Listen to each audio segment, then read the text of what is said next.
Hoje eu vou revelar para você o segredo de um dos maiores pregadores que a Igreja Católica já teve neste mundo. Gente, este homem alcançava, pensa nisso, 30 milhões de pessoas por semana com o seu programa nos Estados Unidos. Vale a pena ser vivida. A vida vale a pena ser vivida. O nome deste homem é Monsenhor Fulton Sheen. E o segredo dele, tanto eu como você podemos colocar nas nossas vidas. Seja muito bem-vindo a este canal. Eu me chamo Anderson Reis, eu sou missionário católico e é uma alegria poder contar essa história maravilhosa. Esse Monsenhor, o Fulton Sheen, foi um bispo lá nos Estados Unidos. Como eu disse, quando ele morreu, o pessoal dos Estados Unidos sentiu-se órfão, porque um homem, para ter um alcance como esse, gente, ele era disputado por todos os canais televisivos e jamais alguém conseguia chegar perto da audiência deste homem. E aí, você imagina das pessoas querendo saber qual que é o segredo dele. Por que ele consegue tanto sucesso? Por que tanta eficácia? Por que tantas conversões? Por que uma audiência jamais vista? E isso aconteceu quando 2 meses antes da sua morte, antes da sua morte, em uma entrevista, perguntaram para ele, ele disse o segredo dele. Ele disse que depois que ele viu a história de uma chinesa chamada a Pequena Li, ele tomou uma resolução na sua vida. E claro, eu não poderia falar qual que é a resolução da vida de Fulton Sheen sem contar antes a história da Pequena Li para você entender que é verdade aquilo que Santo Agostinho dizia. A pregação converte, mas o testemunho arrasta. Na China comunista, estava havendo uma perseguição tremenda para com a Igreja Católica. Só que a Pequena Li ela foi colocada na mão de uma professora de catequese que verdadeiramente tinha uma alma piedosa. E aí ela falava assim, por que na oração do Pai Nosso ele não fazia o arroz de cada dia? E aí a professora ensinava para ela, falava assim, o arroz ele nutre o corpo, mas o pão nosso significa a Eucaristia. E para nós andarmos unidos com Deus, caminhando nas virtudes, nós precisamos comungar diariamente deste pão. Aquele breve ensino gerou uma eficácia tão grande na Pequena Li, que ela tinha um ardor, um fogo dentro do coração para com a Eucaristia, que era uma coisa assim louvável de se ver. E aí começaram as perseguições, e um dia a Pequena Li estava numa comunidade na China católica, e os perseguidores entraram, começaram a quebrar as imagens da igreja, viram que a Pequena Li escondeu uma imagenzinha da primeira comunhão dela, do Bom Pastor, deram um tapa na cara da Pequena Li, tinha 10 anos. Ela caiu no chão, pegaram a imagem dela e profanaram e ameaçaram de morte e estavam dizendo que iriam acabar com a vida de todo mundo caso eles continuassem indo para a igreja. E o chefe daquela polícia comunista falou, quero ver se o Jesus de vocês é poderoso, de fato.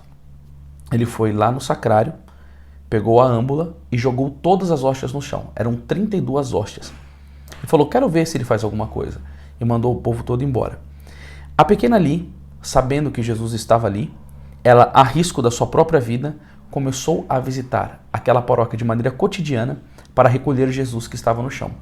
Só que o que acontece? Num caso de profanação, todas as Eucaristias poderiam ser recolhidas, mas a Pequena Li aprendeu na catequese que era para comungar uma vez por dia e ainda na boca. Ela não tocava Jesus com as mãos e ela quis cumprir o que a professora dela, a catequista dela, ensinou. Só que um padre estava escondido dentro da paróquia para não ser morto pelos comunistas. E o padre via a Pequena Li chegando, só que ele não podia falar nada com ela, porque o pessoal estava ali na redondeza e poderia escutar. Então ela ia, se ajoelhava, pegava Jesus com os lábios, não pegava na mão, fazia o seu momento de ação de graça, voltava para o vilarejo e todos os dias ela foi fazendo esse translado. 32 dias. Pois no último dia, quando a Pequena Li vai para receber Jesus, o último que estava ali, para livrá-lo da profanação, um policial comunista a vê e atira na Pequena Li. A Pequena Li, então, naquele momento, entrega a sua vida como martírio e oferece todinha a sua vida de amor por Jesus na Eucaristia. O que aconteceu? O Monsenhor Fulton Sheen leu este relato e ficou extremamente edificado. E qual foi o voto de Monsenhor Fulton Sheen? De todos os dias fazer 1 hora de adoração diante do Santíssimo Sacramento. E é aquele tipo de voto que ele não deixava por nada de cumprir isso. Por nada de cumprir isso. E aí quando o homem pergunta qual que era o segredo, ele falava, o segredo é a hora santa todo dia. É a adoração ao Santíssimo Sacramento de maneira cotidiana. Fulton Sheen dormia só 5 horas por dia. Era um homem com uma vida assim tremenda. e ele cumpriu com maestria até o último dia da vida dele. Quem que influenciou ele? Uma menina no anonimato, com 10 anos de idade, na China comunista, mas que teve um amor profundo. E aí você vê todas as milhões de pessoas que escutavam as pregações de Fu Tongxi, 30 milhões por semana. Quantas almas que não se converteram? Quantos livros que aquele homem não vendeu? Qual que não era, quantas vocações que ele não trouxe para dentro do seminário? Quantos padres que não foram ordenados por causa do testemunho dele? E quem que estava influenciando a vida dele? Quem que era a intercessora dele? Qual que foi esse pontapé? Uma menina no anonimato que morreu por amor a nosso Senhor Jesus Cristo.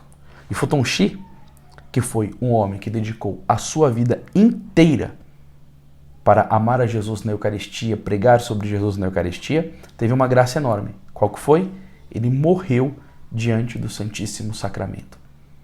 O Senhor concedeu esta graça para ele, porque ele amou tanto a Jesus que Jesus deu essa homenagem. E hoje é dia da instituição da Eucaristia. Olhando esse exemplo, nós devemos voltar para nós e perguntarmos: como que está a minha vida de amor a Jesus, de adoração a Jesus?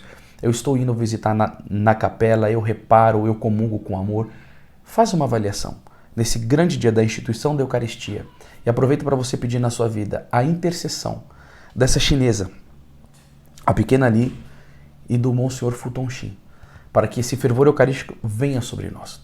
E se você quiser aprender mais sobre esse grande homem, na segunda-feira agora nós iremos iniciar uma série de lives, porque eu junto estarei recebendo um convidado querido que escreveu um livro baseado numa obra de Fu Tongxi. Eu não vou te dar mais detalhes, venha comigo. Mas para você não esquecer, o que nós estamos fazendo? Nós estamos com os grupos de WhatsApp especialmente para essas lives. E aí o link vai estar aqui embaixo. Você pode entrar nesses grupos, porque no dia nós iremos mandar a mensagem te falando sobre o horário para você não esquecer. Porque eu tenho certeza que tanto a vida do Fu Tongxi, como o que ele escreveu e o comentário que o professor Joel fez da obra de Fu Tongxi, vai fazer com que você jamais seja a mesma pessoa. Então, na segunda-feira, eu te espero para falar mais desse homem que foi todo de Jesus e de Maria. Deus te abençoe.